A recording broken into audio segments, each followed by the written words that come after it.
On the morning of April 12, 1861, the harbor of Charleston lay unnaturally still.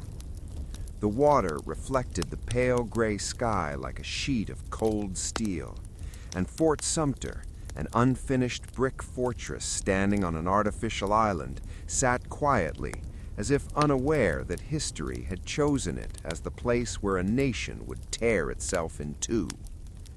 Inside the fort, Major Robert Anderson stood near the ramparts, his hands clasped behind his back. He had not slept. None of his men had. They had been living on half rations for weeks, watching Confederate forces build artillery batteries around the harbor like a tightening noose. Anderson was a Kentuckian, a man born in a slave state who had chosen loyalty to the Union. That single decision now placed him at the center of an approaching storm. At 4:30 a.m., a single mortar shell arced through the darkness and burst above the fort. It was the signal. The American Civil War had begun. A country built on a compromise. To understand why that first shell mattered so much, one must travel backward, far beyond Fort Sumter, far beyond Charleston, to the fragile birth of the United States itself. When the Founding Fathers gathered in Philadelphia in 1787, they were united by a shared dream, independence from tyranny. But beneath that unity lay a dangerous contradiction: slavery. Some states depended on enslaved labor for their economic survival. Others, especially in the North, were moving slowly and imperfectly away from it. The Constitution that emerged was not a moral victory. It was a compromise. Slavery was neither abolished nor fully endorsed. It was postponed. That postponement would haunt America for nearly a century. As the nation expanded westward, every new territory raised the same explosive question: would it be slave or free? The Missouri Compromise of 2020 drew a line across the map. The Compromise of 1850 tried to balance power again. Each time, politicians congratulated themselves for saving the Union, but in truth, they were stacking dry wood. Two Americas growing apart. By the mid-1800s, the United States was no longer a single nation in spirit. It was two civilizations sharing a flag. The North was industrializing. Cities grew. Railroads stretched like iron veins across the land. Immigrants arrived by the millions, providing cheap labor and swelling urban populations. Education expanded. Newspapers flourished. The South, by contrast, remained deeply agrarian. Its wealth was rooted in cotton, king cotton, and cotton depended on enslaved labor. By 1860, nearly 4 million African Americans were enslaved in the South. To Southern elites, slavery was not just an economic system, it was a social hierarchy, and, they claimed, a constitutional right. To many in the North, slavery was increasingly seen as a moral stain. Though it must be said honestly, not all Northerners believed in racial equality. Many opposed slavery not out of compassion, but out of fear that enslaved labor degraded free white workers. This moral hypocrisy existed on both sides, and it poisoned everything. The man who changed everything. In November 1860, a tall, awkward lawyer from Illinois was elected President of the United States. His name was Abraham Lincoln. Lincoln did not campaign on abolishing slavery everywhere. His position was more dangerous than that. Slavery must not expand. To Southern leaders, this was an existential threat. If slavery could not expand westward, it would eventually be surrounded, weakened, and destroyed. Within weeks of Lincoln's election, South Carolina declared its secession from the Union. Other states followed: Mississippi, Florida, Alabama, Georgia, Louisiana, and Texas. They formed a new nation, the Confederate States of America. They elected their own president, Jefferson Davis, and claimed the right to self-determination. From their perspective, they were defending liberty. From Lincoln's perspective, they were committing rebellion. Lincoln's impossible choice. When Lincoln took office in March 1861, the country was already fractured. Federal forts in Southern territory, including Fort Sumter, were surrounded. The Confederate government demanded their surrender. Lincoln faced an impossible dilemma. If he used force to hold the forts, he risked war. If he surrendered them, he risked recognizing the Confederacy and destroying the Union without a fight. He chose a narrow path: resupply, but not reinforce. Food, not soldiers. It was a gamble, and it failed. The man who changed everything. In November 1860, a tall, awkward lawyer from Illinois was elected President of the United States. His name was Abraham Lincoln. Lincoln did not campaign on abolishing slavery everywhere. His position was more dangerous than that. Slavery must not expand. To Southern leaders, this was an existential threat. If slavery could not expand westward, it would eventually be surrounded, weakened, and destroyed. Within weeks of Lincoln's election, South Carolina declared its secession from the Union. Other states followed: Mississippi, Florida, Alabama, Georgia, Louisiana, and Texas. They formed a new nation, the Confederate States of America. They elected their own president, Jefferson Davis, and claimed the right to self-determination. From their perspective, they were defending liberty. From Lincoln's perspective, they were committing rebellion. The Illusion Shatters. The men who marched toward Manassas in the summer of 1861 did not yet know the smell of death. They laughed as they walked. They sang patriotic songs. Some carried letters from sweethearts, folded carefully into their pockets. Many wore uniforms that did not fit, blue or gray coats stitched hurriedly by mothers and wives who believed the war would be over by autumn. On July 21, under a merciless Virginia sun, the illusion of a short and glorious war was about to die. The road to Bull Run. Washington, D.C. buzzed with excitement. Politicians, journalists, and civilians believed the Union Army would crush the Confederates in a single decisive blow.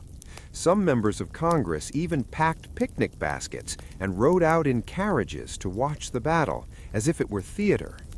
The Union Army, led by General Irvin McDowell, was inexperienced but numerically superior. Across a small stream called Bull Run, Confederate forces waited under Generals P.G.T. Beauregard and Joseph E. Johnston. Neither side truly understood modern warfare. Rifled muskets could kill at distances unimaginable in earlier wars. Artillery had grown more precise, yet tactics remained rooted in outdated Napoleonic formations, men advancing in tight lines, easy targets for mass fire. The stage was set for disaster. Like hell it is. As the battle began, smoke drifted across the fields, and the sound of cannon fire echoed like thunder. At first, it appeared the Union would win. Confederate lines bent under pressure. Some Southern units began to retreat. Then, on Henry House Hill, a Confederate brigade held firm. Their commander, General Thomas Jonathan Jackson, refused to give ground. When another officer pointed at Jackson's men and shouted in awe, "There stands Jackson like a stone wall," the name stuck. Stonewall Jackson rallied his troops, and Confederate reinforcements arrived just in time. The tide turned violently. Union soldiers, many fighting their first battle, panicked. Orders became confused. Retreat turned into chaos. Civilians fled in terror as soldiers ran past them, abandoning rifles and equipment. Wagons overturned. Horses screamed. By nightfall, the Union Army was in full retreat back toward Washington. The war was not going to be short. A nation awakens to reality. The shock of Bull Run hit the North like a physical blow. Newspapers that once promised easy victory now printed lists of the dead and wounded. Lincoln read casualty reports late into the night, his face lined with exhaustion. The South, jubilant at first, also misunderstood the meaning of the battle. Many believed independence was now assured. They were both wrong. Bull Run did not decide the war. It changed its tone. The United States would now fight with grim determination. The Confederacy would be forced to defend a vast territory with limited resources, and the scale of suffering would multiply beyond imagination. The man called McClellan. In the aftermath of disaster, Lincoln turned to a young, charismatic officer named George B. McClellan. McClellan reorganized the shattered Union Army with remarkable skill. He trained his men, improved discipline, and restored morale. Soldiers adored him. They called him Little Mac. But McClellan had a fatal flaw. He was afraid to fight. Convinced that Confederate forces were always larger than they truly were, he delayed, planned, and delayed again. Lincoln grew increasingly frustrated. If General McClellan doesn't want to use the army, I would like to borrow it for a while. War at sea and along the rivers. While armies clashed on land, the Union quietly began executing a strategy that would slowly strangle the Confederacy. The Anaconda Plan, proposed by General Winfield Scott, aimed to blockade southern ports and control the Mississippi River. Union naval forces expanded rapidly. Confederate trade collapsed. Cotton piled up unsold. Weapons and supplies grew scarce. Along the rivers of the West, Union forces advanced, capturing forts and opening vital waterways. The war was becoming total, reaching far beyond battlefields into homes, farms, and cities. A war about something more. In the early months, Lincoln insisted the war was about preserving the Union, not ending slavery. But enslaved people were already transforming the conflict. As Union armies moved south, enslaved men, women, and children fled plantations, seeking refuge behind Union lines. Generals were unsure what to do with them. Some returned them to owners, others labeled them contraband of war. These human beings, once property, were forcing America to confront its own contradictions. Lincoln watched carefully. He understood something his generals did not. Slavery was not just the cause of the war, it could become the key to winning it. Soldiers learned the cost. As autumn turned to winter, soldiers on both sides settled into camps. Disease spread faster than bullets. Dysentery, typhoid, and pneumonia killed thousands. Medical knowledge was primitive.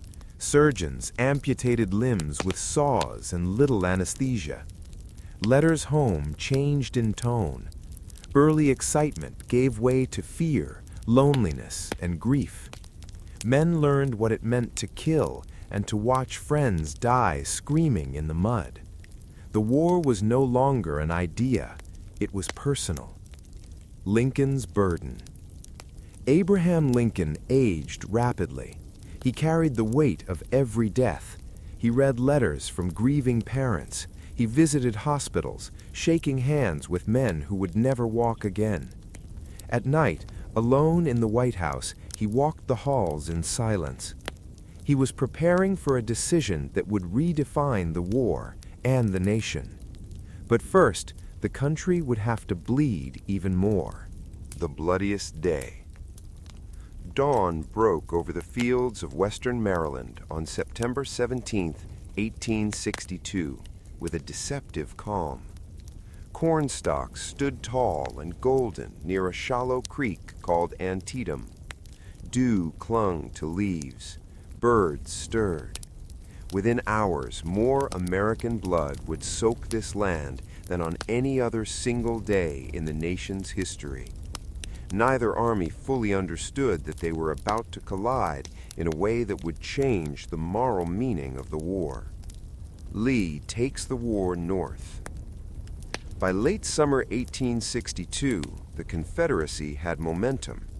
General Robert E. Lee, recently appointed commander of the Army of Northern Virginia, believed bold action could force the North into negotiating peace. He crossed the Potomac River, carrying the war onto Union soil. Lee's army was smaller, poorly supplied, and exhausted, but it was confident. What Lee did not know was that fate was about to betray him. The Lost Order. On September 13th, Union soldiers near Frederick, Maryland, made an extraordinary discovery. Wrapped around 3 cigars lay a piece of paper. It was Special Order 191, Lee's battle plan, detailing how his army would divide itself. The information was priceless. When General McClellan received the document, Lincoln famously exclaimed, "Here is the paper with which, if I cannot whip Bobby Lee, I will be willing to go home." Yet even with this advantage, McClellan hesitated. Again. He advanced slowly, allowing Lee time to regroup near Antietam Creek. History held its breath. Morning, the cornfield. At first light, Union troops surged forward into the cornfield.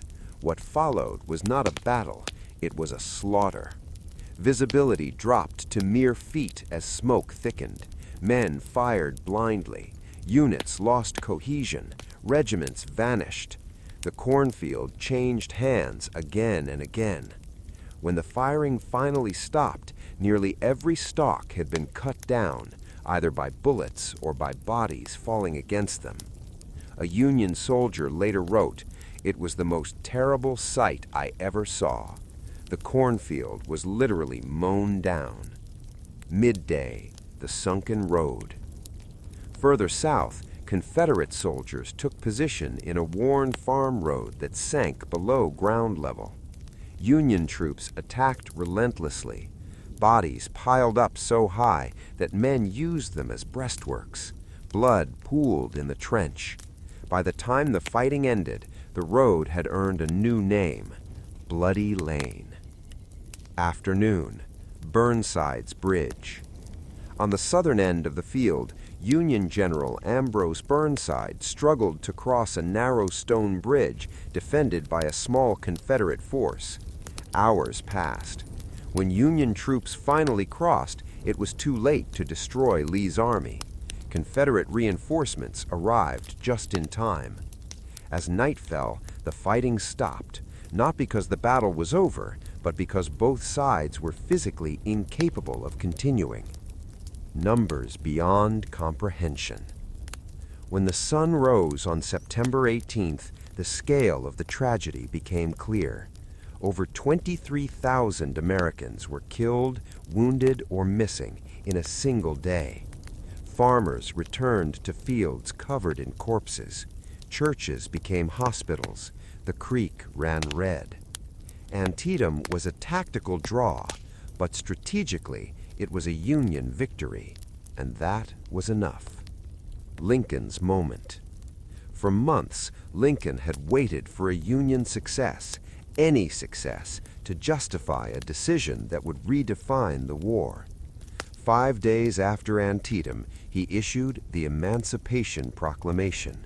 It declared that enslaved people in Confederate-held territory would be free as of January 1st, 1863. The document did not immediately free all enslaved people, but it changed everything. The war was no longer just about preserving the Union.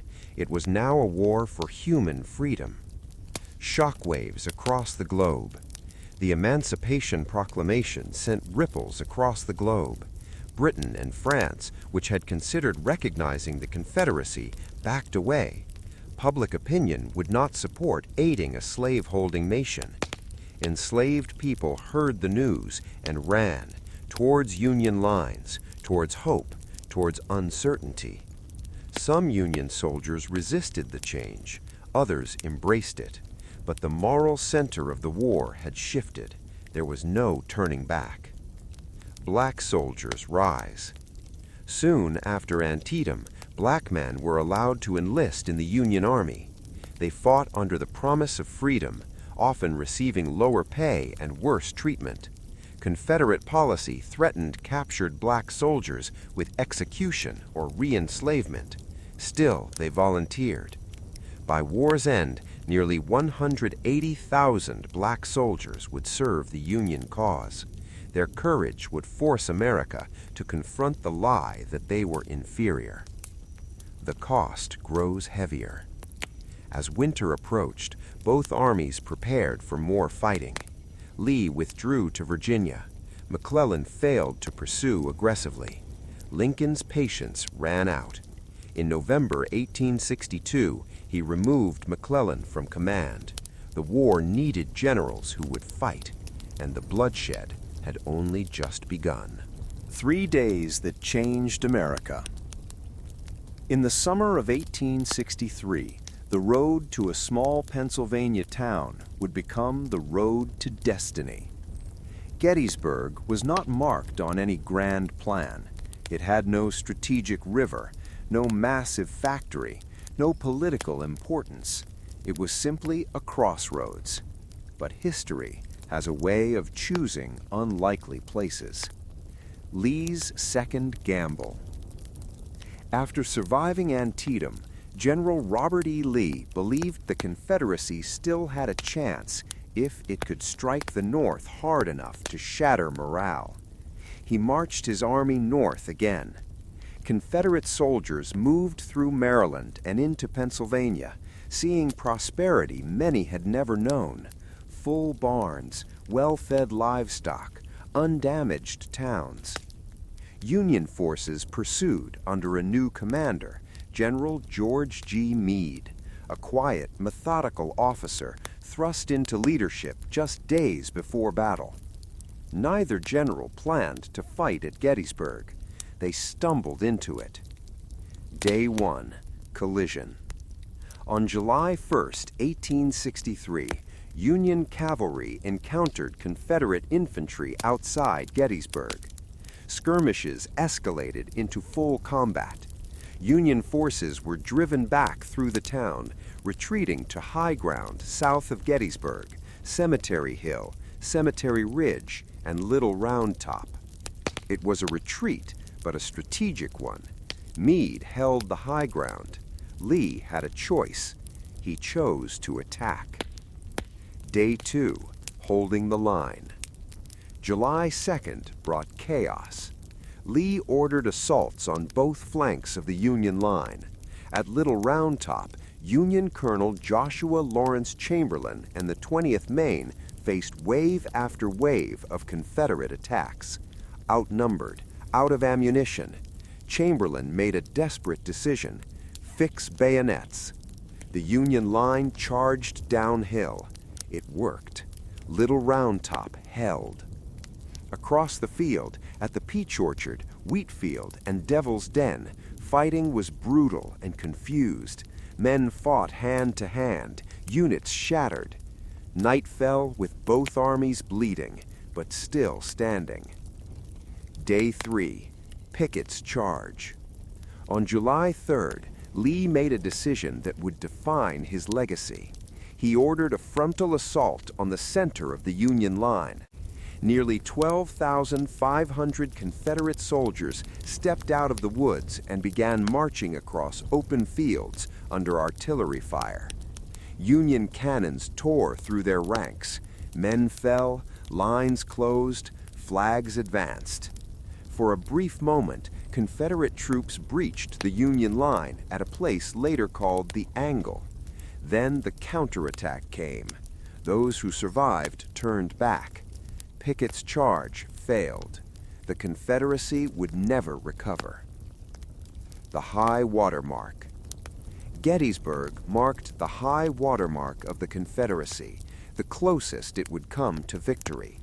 Over 51,000 casualties lay scattered across fields and farms. Lee retreated south, his army broken. On the same day, far to the west, Union forces captured Vicksburg, gaining control of the Mississippi River. The war had turned. A nation in mourning. 4 months later, Lincoln traveled to Gettysburg to dedicate a cemetery. His speech lasted just over 2 minutes. In fewer than 300 words, he redefined the meaning of the war, a new birth of freedom. The Union was no longer just preserving the past, it was shaping the future. Many in the audience barely noticed the speech. History would remember it forever. The war grows darker. Despite Gettysburg, the war dragged on. Total war began to take shape. Civilians suffered, cities burned, farms were destroyed. Hope faded. But the Union now had something it had lacked before: momentum. The hard hand of war. By 1864, America was exhausted. The early romance of war had vanished, replaced by mud, blood, and mourning. Nearly every household, North and South, had felt loss. Churches rang funeral bells more often than wedding chimes. Hope had become fragile. But the war was not ending. It was changing. The rise of Grant. Unlike other Union generals, Ulysses S. Grant did not promise elegance or brilliance. He promised only one thing: relentless pressure. Grant had already proven himself in the West, at Fort Donelson, Shiloh, and Vicksburg. He understood a brutal truth others avoided. The Union could win only by using its superior manpower and industry, and by never letting the Confederacy breathe. In March 1864, Lincoln promoted Grant to General-in-Chief of all Union armies. Lincoln finally had his general. Grant versus Lee. Grant moved east to face Robert E. Lee. What followed was a series of battles collectively known as the Overland Campaign, the Wilderness, Spotsylvania, Cold Harbor. They were not graceful battles. They were meat grinders. In the tangled forests of the Wilderness, visibility was so poor that men fired at shadows. Wounded soldiers burned alive as fire spread through dry underbrush. At Spotsylvania, men fought across earthworks slick with blood for nearly 20 hours. At Cold Harbor, Grant ordered an assault that resulted in thousands of Union casualties in minutes. Grant later admitted regret, but he did not retreat. Each time Lee struck, Grant moved south. Each time Lee inflicted losses, Grant replaced them. The Confederacy could not. A new kind of war. While Grant pinned Lee in Virginia, another Union general was redefining warfare in the South. William Tecumseh Sherman believed the war could not be won by fighting soldiers alone. The South's will to fight had to be destroyed. After capturing Atlanta in September 1864, Sherman made a radical decision. He cut his supply lines. Then he marched. The March to the Sea. Sherman's army of 60,000 men moved from Atlanta to Savannah, cutting a 60-mile-wide path of destruction. Railroads were twisted into Sherman's neckties, warehouses burned, crops were destroyed, livestock seized. Sherman aimed not to kill civilians, but to break their support for the Confederacy. The psychological impact was devastating. For the first time, Southern civilians fully understood that the war could not be kept at arm's length. The Confederacy was bleeding from within. Lincoln's darkest election. In 1864, Lincoln faced re-election. Many believed he would lose. Casualties were staggering. The war seemed endless. Peace Democrats called for negotiations. Lincoln quietly prepared for defeat. Then Atlanta fell. Union victories revived Northern morale. On Election Day, soldiers voted from the front lines. Many cast ballots for Lincoln, believing the war must be finished. Lincoln won decisively. The war would go on until victory. Petersburg, the long siege. By late 1864, Grant had Lee pinned at Petersburg, Virginia. Trenches stretched for miles. Soldiers lived underground like moles. Disease, boredom, and despair took their toll. The Confederacy was running out of food, ammunition, and men. Desertions increased. The end was approaching. The human cost. Hospitals overflowed. Limbs piled outside surgical tents. Families received telegrams beginning with the words they dreaded most. "We regret to inform you." More Americans were dead than anyone had imagined possible. And still, the war continued. A nation transformed. By early 1865, it was clear the Confederacy could not survive.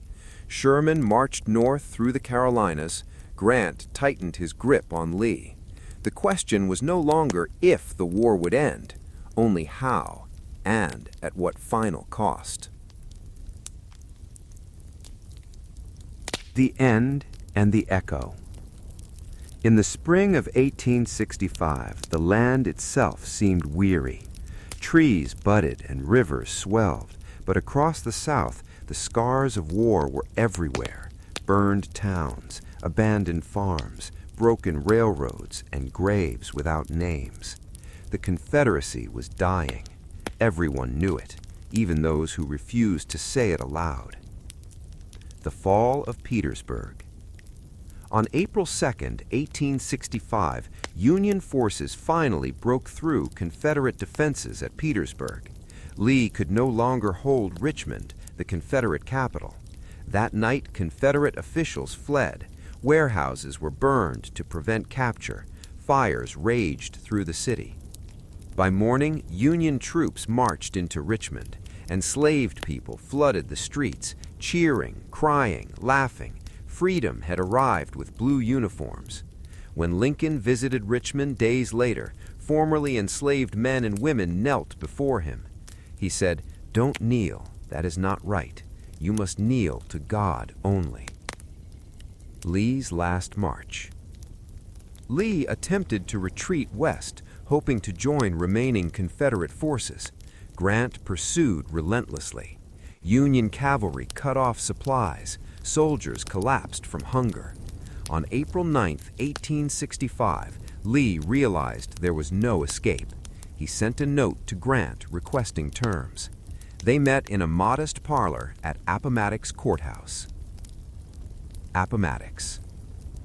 Lee arrived dressed in his finest uniform. Grant arrived in a mud-stained private's coat. There were no speeches, no celebrations. Grant offered generous terms. Confederate soldiers could return home, officers could keep their sidearms, horses could be taken home for spring planting. Lee accepted. The war between the two main armies was over. As Union troops began to celebrate, Grant stopped them. The war is over. The rebels are our countrymen again. The sound of silence. Across the South, Confederate armies surrendered one by one. Weapons were stacked, flags lowered. Men walked home to ruins. 4 million formerly enslaved people faced freedom without land, money, or protection, but with hope. The nation stood at the edge of rebirth. And then, the night at Ford's Theater. On April 14, 1865, just 5 days after Appomattox, Abraham Lincoln went to the theater. The war was ending. He needed rest.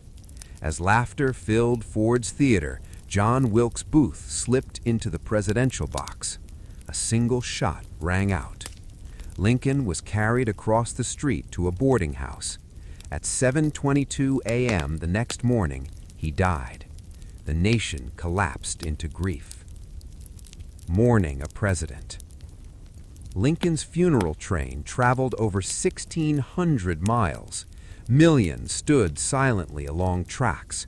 Some wept openly. Others simply removed their hats. He had saved the Union. He had ended slavery. And he would not live to heal the nation he preserved. The war's true legacy. The Civil War ended slavery, but it did not end racism. Reconstruction would bring new battles, political, social, and moral. Promises made to freed people would often be broken, but something irreversible had occurred. The United States was no longer a collection of states. It was a nation. The echo. The Civil War reshaped America's identity. It defined freedom. It expanded federal power. It proved the Union was indissoluble. And it left wounds that still ache. Every generation since has lived in its shadow, because the war did not just decide the fate of a country, it decided the meaning of America.